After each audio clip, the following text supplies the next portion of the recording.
সময় এসে গেছে বিশ্বটাকে আরো বড় করে দেখার। সময় এসেছে আপনার গেমিং এক্সপেরিয়েন্সে নতুন মাত্রা যোগ করার, নিজেকে নতুন করে আবিষ্কার করার। সময় এসেছে আপনার স্বপ্নকে সত্যি করার, কারণ এসে গেছে অনার প্যাড X9।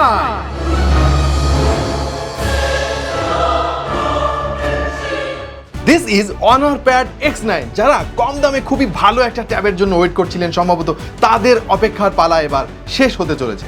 আমি এই জিনিসটা নিয়ে অনেক অনেক বেশি এক্সাইটেড, সেই একই সঙ্গে আবার অনেক কষ্ট পাচ্ছি ভাই, কারণ ভাই আমার সাথে কেন এই ঘটনাগুলো বারবার ঘটে। ভাই আমারও প্যাডের অনেক শখ ছিল, দেখেন অনেক কষ্ট করে গত বছর আমি মি প্যাড 5টা কিনেছিলাম।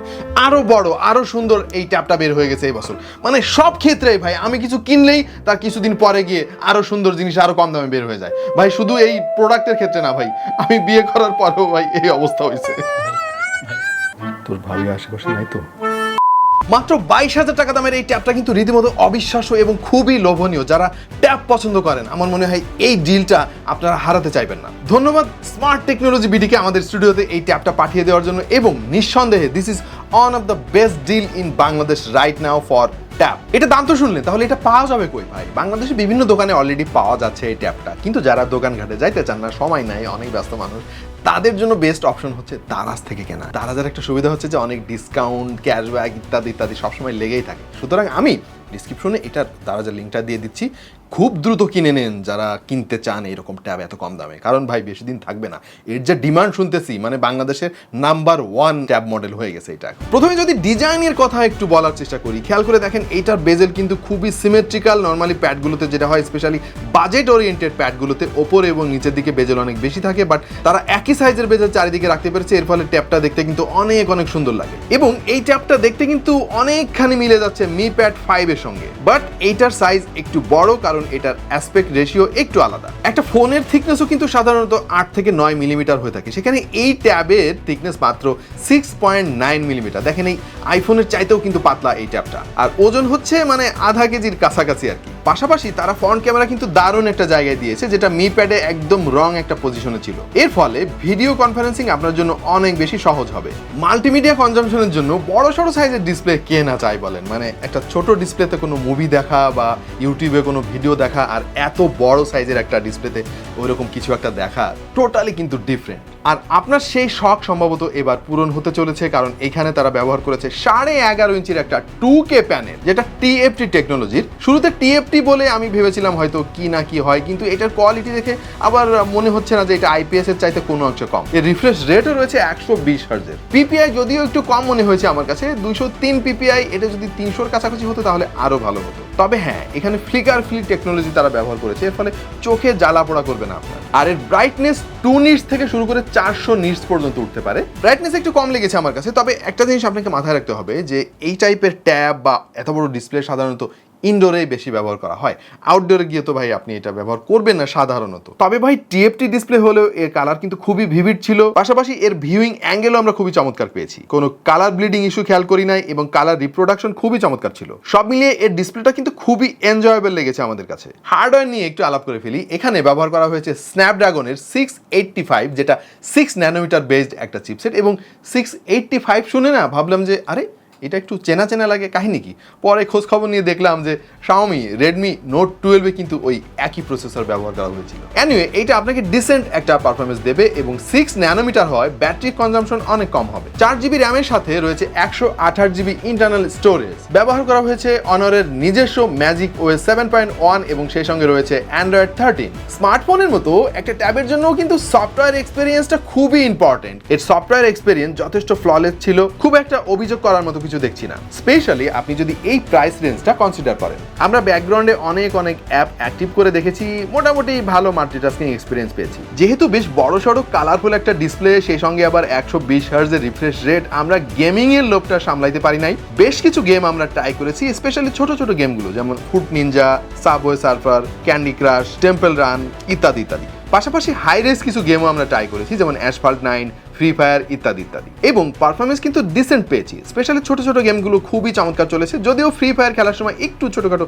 ল্যাগ আমরা খেয়াল করেছি, এবং আপনাকে কোথাও কোথাও একটু কোয়ালিটিটা কম্প্রোমাইজ করে নিতে হবে। বাট ওভারঅল এর পারফরমেন্সে আমরা হতাশ হইনি। সো আপনি যদি গেমিংয়ের জন্য, শুধুমাত্র গেমিংয়ের জন্য এই প্যাডটা নিতে চান, তাহলে ভাই আপনাকে একটা জিনিস মাথায় রাখতে হবে, এটা কিন্তু গেমারদের জন্য ডিজাইন করা হয় না। আপনি এন্ট্রি লেভেলের গেমার হলে ঠিক আছে, আর যদি হেভি গেমার হন তাহলে এর থেকে দূরে থাকবেন। আমরা এই প্যাডটা দিয়ে আনটু স্কোরও টেস্ট করেছি। স্কোর এসেছে 2,52,250, আর গিগ বেঞ্চে সিঙ্গেল করে এসেছে 381 এবং মাল্টি করে এসেছে 1,517। একটা প্রোডাক্ট অবশ্য মাত্র কয়েকদিন ব্যবহার করে না, মানে বলা যায় না যে এটা কোনোদিনও হ্যাং করবে না বা কোনোদিনও স্লো হবে না, বাট ইনিশিয়ালি আমাদের যে এক্সপিরিয়েন্স আমাদের কাছে সন্তোষজনক মনে হয়েছে। এবং এখানে স্ন্যাপড্রাগনের প্রসেসর ব্যবহার করা হয়েছে, যেটা সাধারণত লং টার্মে একই রকম পারফরমেন্স দিতে সক্ষম। এবং সেই সঙ্গে রয়েছে ম্যাজিক ওএস, এই জিনিসটা কিন্তু আমি খুবই পছন্দ করি। লং টার্মও দেখবেন যে পারফরমেন্স ধরে রেখেছে। সো পারফরমেন্সে আমি পুরোপুরি সন্তুষ্ট। কিন্তু ভাই সন্তুষ্ট হতে পারি নাই এর ক্যামেরায়, কারণ এখানে মাত্র 5 মেগাপিক্সেলের মেইন ক্যামেরা আর 5 মেগাপিক্সেলের সেলফি ক্যামেরা ব্যবহার করা হয়েছে।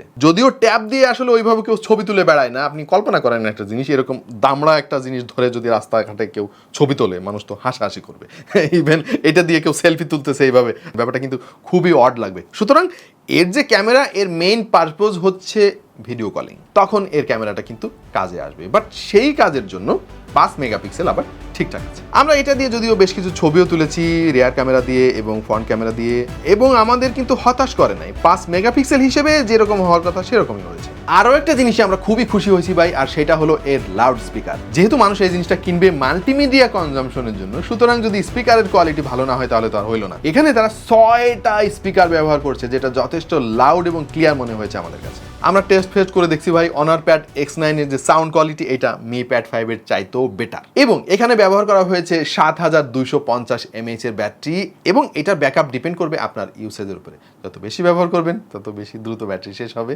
হ্যাঁ, সারাদিন টেনে যাবে, এইটা গ্যারান্টেড। এত ভালো দিক আছে, তারপরেও এই ট্যাবের কিন্তু কিছু খুঁত আমি ধরে রাখছি, আপনাদের সঙ্গে শেয়ার করব, যেটা কেনার আগে আপনাকে অবশ্যই মাথায় রাখতে হবে। কারণ ভাই পৃথিবীর কোনো কিছুই পারফেক্ট না, আর এটা তো 22,000 টাকা দামের একটা প্যাড। মেমোরি কার্ড স্লট কই, সিম কার্ড স্লট কই? ও, সিম কার্ড তো নাই, ঠিক আছে ভাই। সিম কার্ড নাই এটা আমি জানতাম, কিন্তু মেমোরি কার্ড স্লটও নাই ভাই। মেমোরি কার্ড ব্যবহার করতে পারবেন না, এতে দুইটাই একটা নেগেটিভ দিক। মেমোরি কার্ড ব্যবহার করতে পারবেন না, বাড়াইতে পারবেন না, 128 আপনাকে খুশি থাকতে হবে। সিম কার্ড নাই, এটা ঠিক আছে, প্যাড সিম দরকার নাই, যদিও আউটসাইডে একটু ইন্টারনেট ব্যবহার করা যায় তো সিম কার্ড থাকলে। দুইটার কোনোটাই নাই। ওয়েল, এর ক্যামেরা মাত্র 5 আর 5, এটুকুই আপনার খুশি থাকতে হবে। আর একটু হাই রেজুলেশনের ছবি যদি তুলতে চান তাহলে এ বলবে যে ভাই আমার মাফ করে দেন। আর একটা জিনিস এতে নাই, সেটা হলো 3.5 মিলিমিটার হেডফোন জ্যাক নাই।